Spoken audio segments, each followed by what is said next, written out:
Dans cette vidéo, je vais te montrer comment tu peux calculer l'aire d'un triangle. Alors voici un triangle ABC et on va essayer de calculer son aire. Alors calculer, je dis bien parce que compter les carrés, compter les centimètres carrés, ça va pas être facile parce que tu vois qu'ici on a des parties de centimètres carrés mais qu'on va avoir du mal à définir exactement. Donc on va chercher une autre façon de procéder. Alors on va partager notre triangle en deux, tu vas voir. Pas de n'importe quelle façon, en traçant ce qu'on appelle la hauteur du triangle. Alors, ce qu'on appelle la hauteur, c'est ce segment-là que je viens de tracer. Pourquoi on l'appelle la hauteur? Simplement parce que ça mesure la différence entre le point le plus bas, ici, le niveau le plus bas, et le niveau le plus haut, hein, qui est le sommet opposé, tu vois. C'est bien ici la hauteur du triangle. Il faut juste savoir que la hauteur, ça se mesure toujours perpendiculairement, tu vois, à un côté. Hein, on part d'un côté de façon perpendiculaire et on monte jusqu'au sommet opposé, c'est la hauteur du triangle. J'ai partagé mon triangle en deux parties. Quel intérêt d'avoir fait ça? Eh bien simplement parce que je vais reporter chacune des deux parties de façon à compléter la figure. Je m'explique. Voici le triangle BHA ici, que j'ai juste retourné. Et il vient se poser ici. Voilà, tu vois, deux triangles identiques.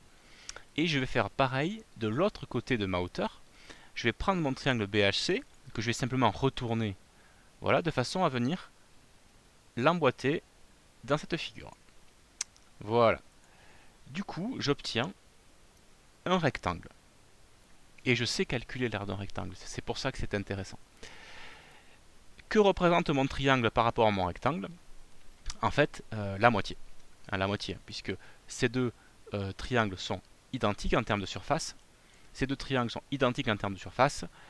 Donc notre triangle ABC, c'est la moitié en termes de surface de mon grand rectangle ici.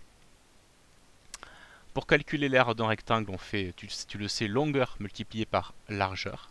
Donc ici, 2, 4, 6, 8, 10, 10 cm de longueur, multiplié par 1, 2, 3 cm de largeur, 10 fois 3, 30 cm² pour le rectangle.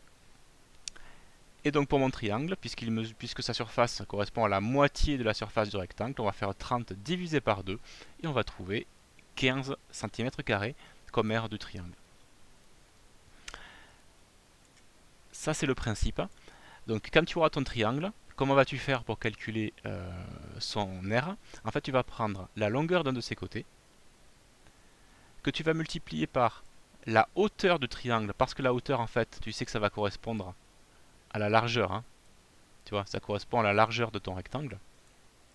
Donc la longueur d'un côté multipliée par sa hauteur et divisé par 2, parce qu'on n'oublie pas que mon triangle, ce n'est que la moitié de mon rectangle. Voilà comment calculer l'aire d'un triangle.